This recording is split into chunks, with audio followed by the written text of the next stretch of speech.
Hello, welcome, please come in. Our item class runs reach our final game in Final Fantasy XII. Here, the class in question is the Machinist, a license board that specializes in light armor, guns, and gets a decent number of the potion, ether, and phoenix downlores to boost the power of consumable items. But, unlike prior games, offensive consumables, like motes, are unaffected, which is a bit of a bummer.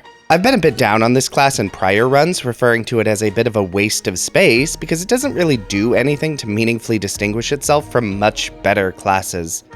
Let's see if that is actually accurate, or if the Machinist has some hidden capability I'm unaware of. So, Phon can kill some rats, then run into the desert to hunt a tomato, all of which proceeds as normal because license grid choice doesn't really have an impact at this point.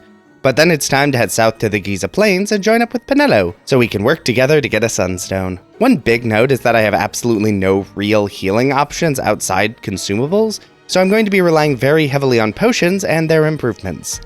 And potions only heal 120 HP at the start, which is not great, but I will be getting potion lores to at least improve that a little bit. Hopefully that will keep my HP topped off for the rest of the game. And LP from random mobs is enough for Phon to unlock the first gun license, and I can buy and equip my first gun. En route to the party we're about to crash, I should explain how guns work. Guns cannot be blocked or dodged, completely bypass weather's normal effect on ranged accuracy, take about twice as long to charge and attack, and most importantly, bypass stats entirely. That's right, guns deal damage based solely off the attack stat of the gun and equipped ammo and the character's level. Everything else, speed, strength, enemy defense, are not relevant at all. This means guns can be very consistent, but are rarely actually that strong. There are a couple nuances about guns I'll get to later, but I'll bring those up as they become relevant. For now, it's time for a shouting puzzle. Then the Dawnstone, then crash down into the Garamsythe waterways. I really wish there was a way to skip this gambit tutorial. I promise game, I know how gambits work. And the long trek through Garamsythe isn't especially interesting, but it is the first boss, some random Phon. This boss isn't normally interesting because even with no bonuses, Fran can cast fire to target their weaknesses, but it does highlight the first big issue that guns face. Some enemies are very resistant to gun damage. So while Fran having fire means I don't really have to worry here, it is something I'll need to think about for future fights, because sometimes guns just won't deal any damage. Then on to the next boss, Fire Main, and this fight isn't normally too bad, it is a very early boss. I am a little concerned about the no healing I have, but honestly it's not too bad. Potions are quick and heal enough to fully heal my party, even though I don't actually have any potion lores yet. And while guns aren't a great weapon type, I am still dealing enough damage to bring down the boss. Okay, that wasn't too bad. Next up, the party is captured in Nalbina prison and must make a daring escape. And the gun damage against these soldiers isn't bad, but it's definitely not good, especially with how long attacks take to charge. But I will have some solutions for that later on. For now, I really just have to make do with what I've got. And down in Barheim Passage, I can finally get a gun for everyone. So now the entire party can be constantly, if slowly, shooting all the enemies. In addition to the licenses I need for normal reasons, I also start Phon down the left-hand side of the license board to get access to measure licenses. I'll talk about measures later, once it becomes relevant. I'll be honest, I'm less disappointed in gun damage than I expected. I wonder if it's just because every other playthrough I've done actually had worse weapons. I definitely did Machinist a big favor by putting this run right after White Mages, and before any of the actual heavy hitters. Oh, I guess these plans are also resistant to guns. That's not ideal, but fortunately I can work around it. Mostly by running away from them, except where absolutely necessary. And that means mostly running all the way to the next boss, the Mimic Queen. And the Mimic Queen is largely forgettable. It's only the third boss, I guess? And while guns aren't especially strong, I can easily two-shot the Mimic spawns, so my party can spend most of their time prioritizing the Mimic Queen herself, who doesn't really have any scary damaging attacks. Another boss down, and it's still easier than I expected. Back to Rabanastre, and Bosch joins the party, and because stats don't matter at all for my damage, all I really care about is durability, which is why Bosch is going to be one of my 3 main party members. He has the highest HP stat in the game. Next is Phon, mostly because of convenience, and third is going to be Fran, mostly because Fran's stats are not the best. So she gets excluded from most challenges by being, well, just not good enough. But here, her mediocre stats are meaningless. She does have the highest vitality in this version of the game, so positive status effects will last slightly longer, and negative status effects will expire slightly quicker than on other characters. Anyway, Penelo has been captured, so it's time to fly to Bhujerba for the Lusu mines, which are fine. Larsa can heal the party by default with Cura, and while not nearly as strong, Fran can cast Cure to save money. Cure won't be useful for very long because no mystic armor and no magic lores, but at least for now it's cheaper than a potion. Then run from Agamemnon's crew. Maybe in one of these I will stick around and fight them, but honestly, probably not. Which means everyone's favorite shouting puzzle, to speak with the Marquis. And having completed the mines, new weapons and armor are available. We love new weapons and armor. And after being briefly captured, it's time for the Leviathan sequence. Good news is Vossler joins the party, and he is both a considerably higher level than the rest of my group, and has a big sword. Not that the guns aren't doing okay damage, but it is only okay damage. And the next boss fight is Roomful of Dudes, which is easy as ever. Just attack repeatedly and without any thought. One note is that my potions are only healing 144 HP, and my HP is reaching about 500, so that is definitely going to start being a problem very soon. Particularly with the second and third potion lures being further from the starting place on the grid than I would like. But let's hope that doesn't become an issue. And now we flee through the very red ship, which is very fine, I guess. Oh well, time for the next boss, Judge Geese. So good news is he doesn't hit too hard. Bad news is potions cure less damage than arrow deals. Nice side effect of ranged weapons is the party more naturally spreads out, so arrows at least only hitting one target at a time. And of course you don't have to exhaust all of Geese's HP to end the fight. Okay, next up is the Ogio and Namyensa Sansi. As usual, these areas don't really have anything I care about. I do get a decent amount of experience though, which is very nice considering my party may be a little bit underleveled from all the fighting I haven't been doing. Through the Sansis, and it's time for the next boss, Garuda. Thankfully, Garuda's flying ability isn't a huge concern. Actually, large concern is that Garuda can deal some pretty good damage more quickly than I can heal, which is a problem. In fact, half my party gets KO'd more than once, and I'm only saved by running to the other side of the arena where Garuda decides not to follow me. I then get everyone back to full HP, and let's get back into the fight. And Garuda is down! That was a lot more difficult than I'd expected. I think I'm finally at the point where potions just aren't going to cut it. I can afford the last potion lures for most of the party, but percentage scaling is not going to save me from potions becoming obsolete. Good thing I can buy high potions. They are expensive though. Alright, into Raithwall's tomb and another boss immediately. Demon Wall. Let's see how Machinists handle this. First off, I'm just going to throw some motes out. These are only going to get weaker as the game progresses since my magic stat won't scale the way a better character would. And yeah, that's a pretty good chunk of the wall's HP. Telega takes out Fran, but that's okay. The motes did more than enough work that the rest of the party can shoot down the wall. Another boss down, and that was easier than normal. Mostly because of the shock motes. The tomb itself has no treasures of note, and the chests are not interesting. Okay, already another boss. Let's see how Machinists hold up to the first Esper fight against Belias. And to start off, my damage is actually not bad. Again, not good, but I was really expecting worse. I'm able to get Belias down to half health pretty quickly. Belias can then use Firaja, which deals okay, but not too bad damage. Do I have any Dispel motes? Oh good, I do. I'll need to remember to pick up some more of these later, and then I guess I'll just fire my guns. Kind of getting 10-2 vibes with my combat strategy here. At least guns in 12 deal way more damage than they did in 10-2. And already another boss! The game sure does love to have its boss rushes. And it's Vossler, one of the surprisingly scary bosses in FF12, because his combo potential rises throughout the fight as his HP gets lowered. First up, your allies. I'd rather you not have them. Then, fire guns while trying to keep Bosch's HP topped off. Potions may be getting phased out, but I have a good number of high potions, and it's also easy enough to exploit Vossler's AI by using Dispel motes to dispel his Reflect status. He will then always try to recast it, rather than attacking. I do this a few times, and Vossler goes down. Another boss gauntlet defeated, and I'm feeling pretty good about this. In theory, my next destination is Jahara through the Giza Plains Wet, however, I am going to now take a break to do some hunts. I don't normally bother with hunts because, well, the rewards aren't really good until the endgame hunts, and it takes a lot of time to access and just generally isn't worth it in these challenges.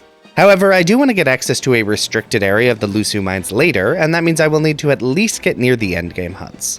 And I want to break those up into some segments so it's a little less tedious to do. In theory, I like the hunt quests. In practice, I find them kind of dull. But you get to be spared from that, as we will rejoin the game when it's time to head into the Giza Plains. I do have a hunt I want to do here, mostly because I don't want the Giza Plains to shift back to the dry season and then have to wait, but I'm gonna skip over that. Instead, my main goal here is to knock down all the withered trees to gain access to the secret area in the southeast. The enemies here are way too strong for me to actually fight, but there are a few treasure chests that I can access repeatedly without fighting anything. In my White Mage playthrough, this was useful to get motes, but I also discovered that the other chest has a pretty decent chance of having a Magaroku, a pretty high-level katana for this point in the game. I can't equip it, but I can sell it for money. I will also need to remember this is here whenever I get around to my Bushi playthrough. Free Magarokus acquired, I can run over to Jahara, chat with the Garif, and get Larsa to rejoin the party. My next destination is Mount Bahamut to have a chat with the Grand Kiltius, though obviously that will be interrupted several times. At least I have someone with Kira back in the party. And first distraction is this treasure chest, which can be reloaded a few times to get Silent Shot, a new ammo to replace the basic Onion Shot. The damage is the same, but it has a chance to inflict silence on the target. Not really worth getting more than one, but it might be useful later to silence enemies with attacks. Next, it's into the Golmor jungle to do a bit of grinding against these gargoyles. These will drop the first measure-type weapon I can access. Measures use the same damage formula as guns, but have just awful attack stats. Which is intentional, because they also bestow a positive status effect on the target. The guilt measure these drop has a 70% chance to apply Protect. Normally measures are absolute garbage, because just cast Protect, it hits 100% of the time. But my access to buffing spells is pretty limited, so measures are actually going to be kind of important. Which sucks, but it's what I've got. The Viera won't let us through Golmor Jungle until we rescue Fran's sister, so it's time to make for the Henne Mines, the next big dungeon I'll need to get through. As with most dungeons, this dungeon itself is largely uneventful.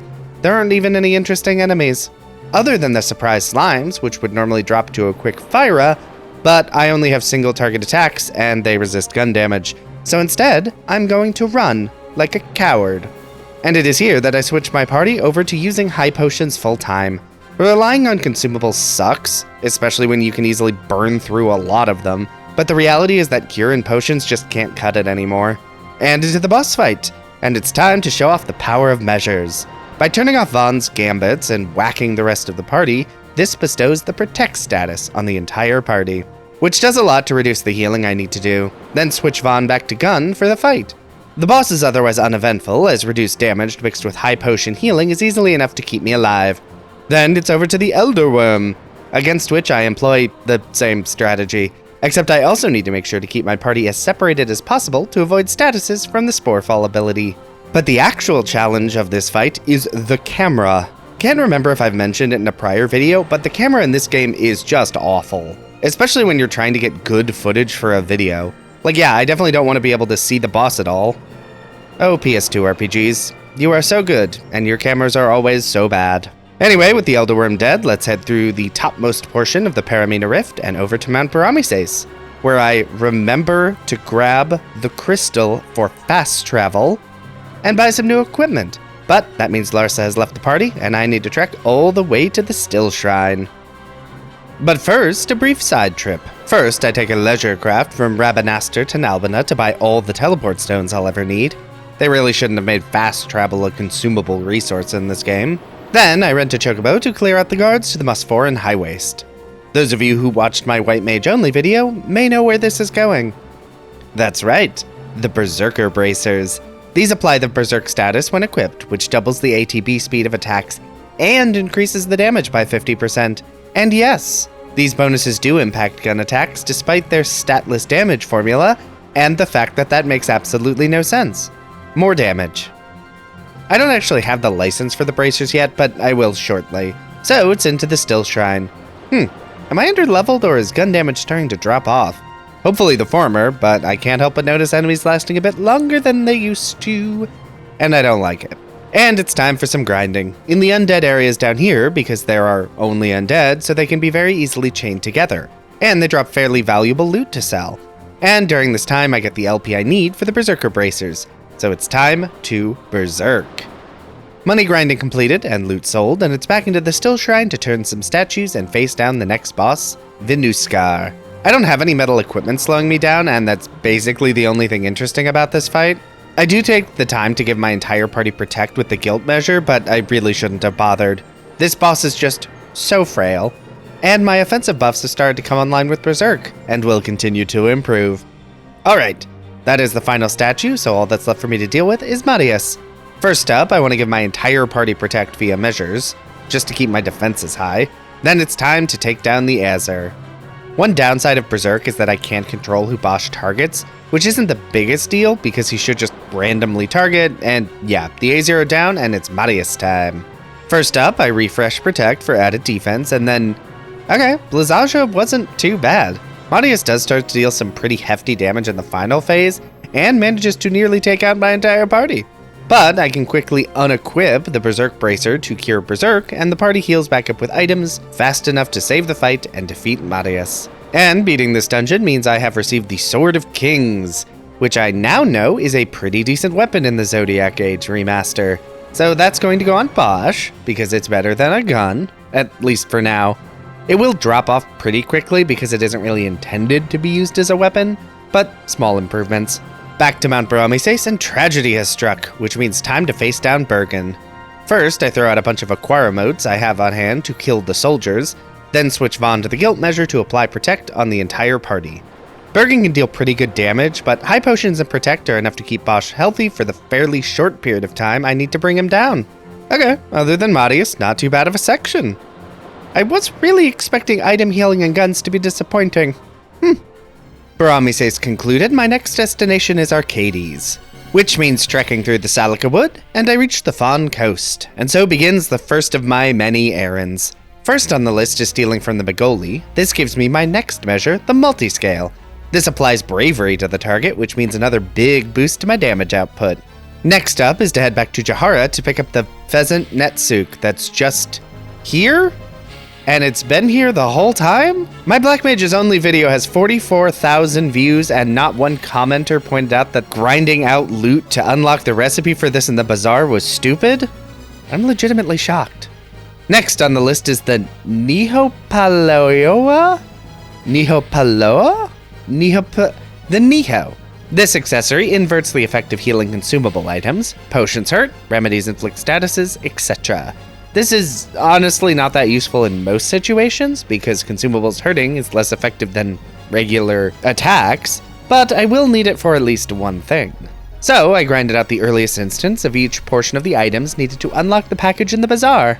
No, I won't go through it because it took a while and was boring. If you want to get the Niho super early, Google will help you in this regard. Regardless, I now have my very own.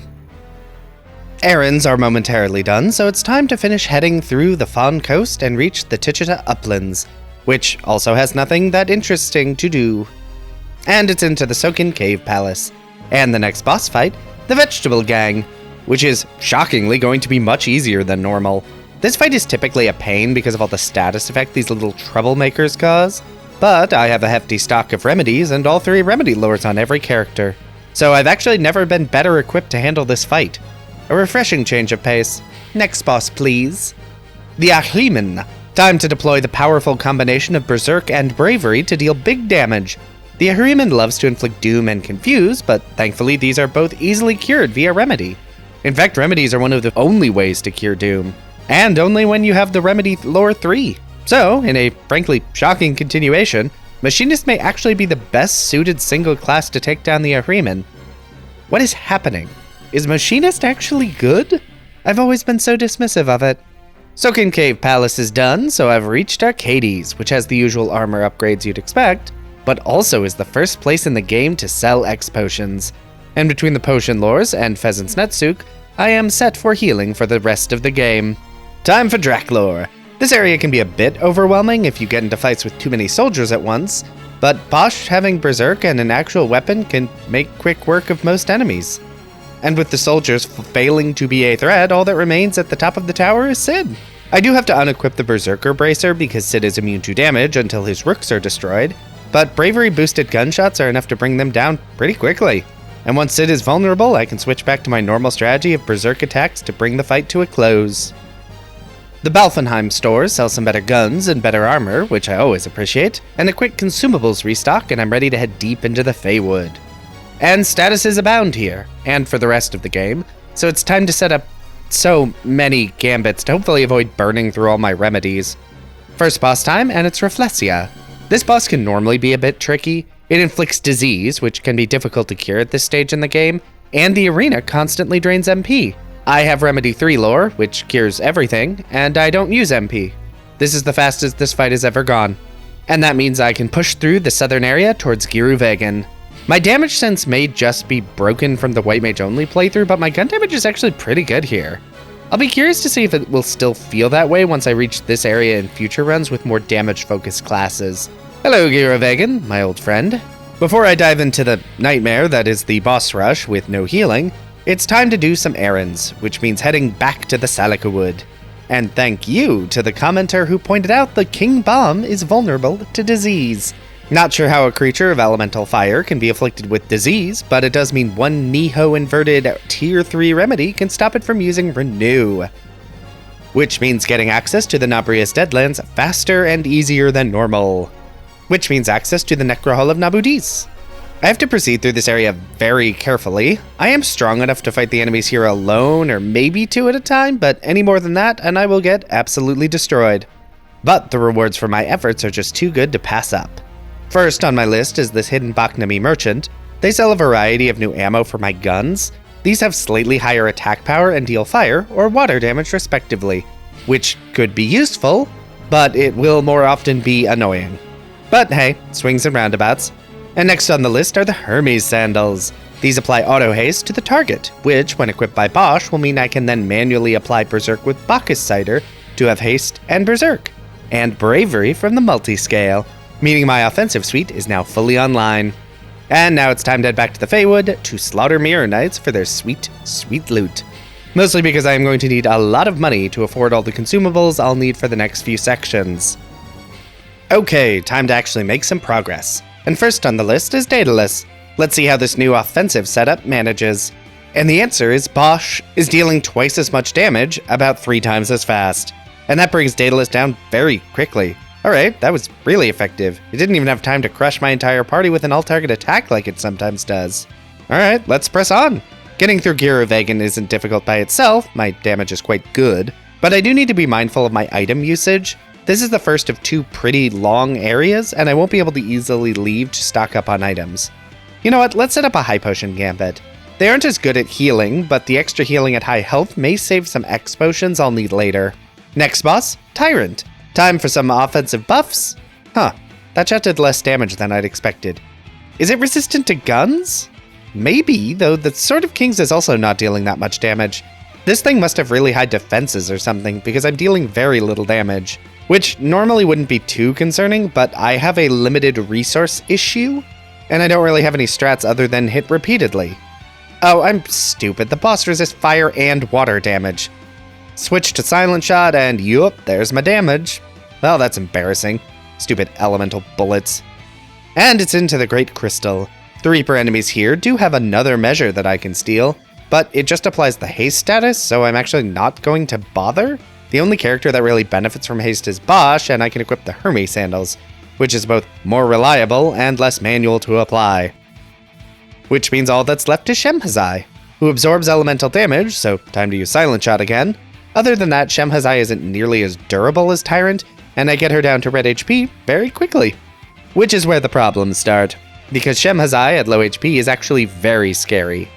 My main party drops to her strong attacks, and I need to switch into the B team to bring them back up.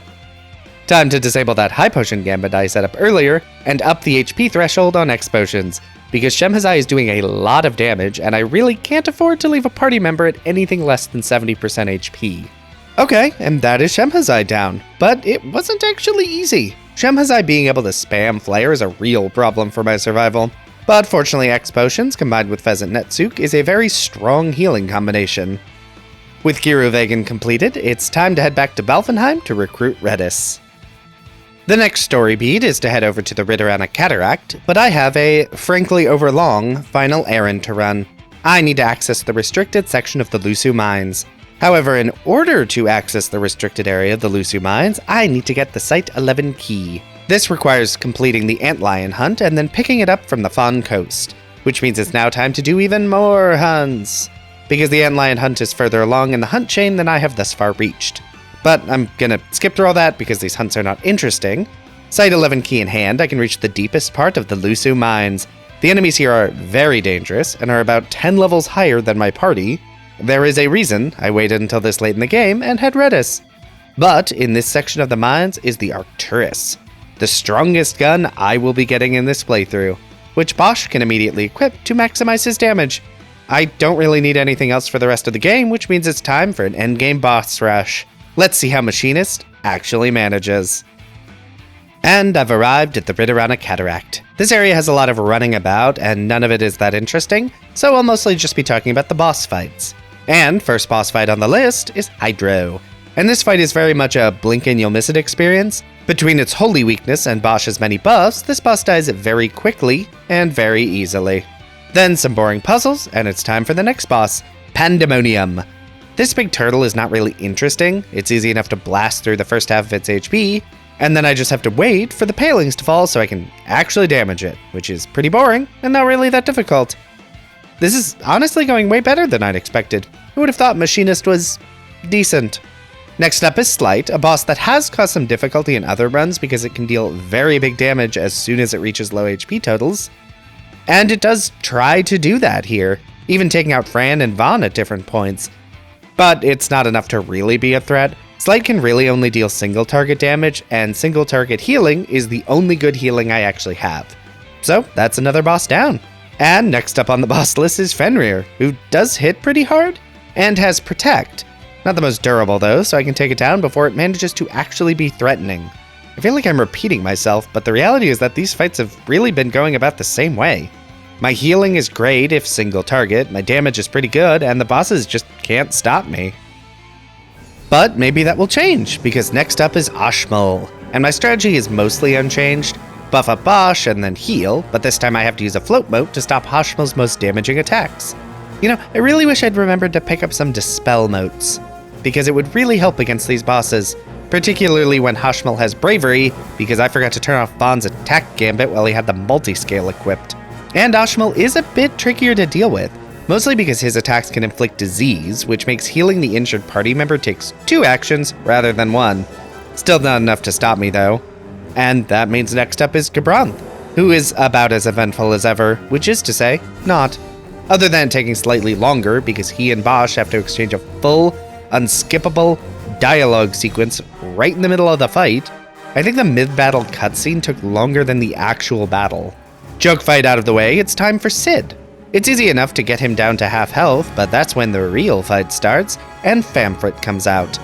I have to turn off Bosch's self-berserk gambit to make sure he's actually targeting the right enemy, and Sid loathes to cast buffs on Famfrit, which is really annoying because I never picked up any Dispel moats. I need to make a note in future runs to remember to grab those from a chest somewhere. Huh, my expedition stocks are actually getting pretty low, only about 20 left. Fortunately, this is the last fight of the area, and while buffed Famfrit can be pretty scary, it's not actually that scary. Haste, Berserk, and Bravery are just really, really strong. And once Famfrit goes down, Sid doesn't last that much longer. Sorry bud, without your Esper, you are not a real boss fight. The Pharos is done, and the only thing left on the list is the Sky Fortress Bahamut. And at this point in most other runs, it would be time to start doing some side stuff to get ready for the final fights. But I actually don't think I need to. Don't get me wrong, there are better guns, better armor, and such I could get, but all of them would take a lot of work, and I just don't think that I need to. So, I will take a brief sky trip from Bhujerba to Balfenheim, because apparently you can buy Dispel moats here, which would have been nice to know, but now I have them for the final fights. Bahamut, here we come. And there's no time to mess around here, because Garamsythe goes from joke to incredibly dangerous between those 2 battles. So, usual buff nonsense, and throw out Dispel moats to clear Garamsythe's buffs. Bosch does go down a few times to a few particularly aggressive attack combos, but thanks to Phoenix lores, it's just not enough. Next up is Regular Vein. This fight is a bit of a joke, with the in-battle cutscenes taking more time than the actual fight. Then onto Vein Novus and his many swords. Berserk is a bit of a liability here because it means I can't target specific swords, but honestly, Vayne isn't immune to damage, so the damage isn't wasted or anything.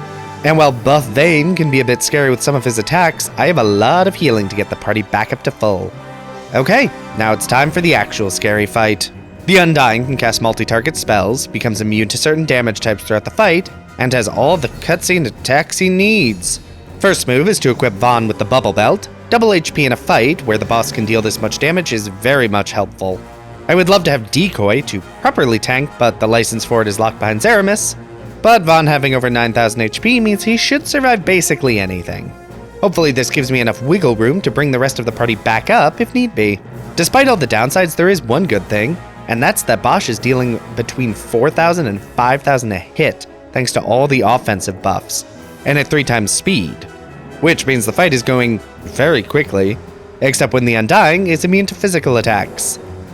Honestly, the most important thing is trying to keep my party away from each other to try to mitigate Undying's area attacks. And while healing shouldn't be a problem, I'm burning through X potions pretty quickly. And Undying being immune to damage for half the fight isn't helping. Okay, that is the final paling. Undying is currently immune to all damage, which is bad, but it does mean the boss is at 25% health, and I just need to survive a bit longer. And there is Terra Flare, which deals big damage to the entire party, but also breaks the paling. Phon can use my 1 Mega Elixir to fully heal the party, and a few seconds later, the final shot rings out, the Undying is dead, and the game is over. And that was Final Fantasy XII, beaten with only Machinists. And I'll be honest, I was pleasantly surprised by how well that went. I was really expecting Machinist to be one of the worst single classes to beat the game with. Bad weapons, limited armor, no multi-target healing, but it was not that at all. Have I been too dismissive of Machinist? But I will have more to say about that in the summary video, out next week. I did want to shout out that I do have a Patreon, linked in the description. I spend a lot of time making these videos, so if you enjoyed the video, want to support the channel, and are financially stable enough to do so, that exists. No pressure though, this channel is free to enjoy for everyone, and will remain that way. For now, if you like this video, be sure to hit the like button. If you'd like to see more of this, feel free to subscribe. Hey, maybe leave a comment if you have something you'd like to say. But whatever you decide to do, have a safe trip home.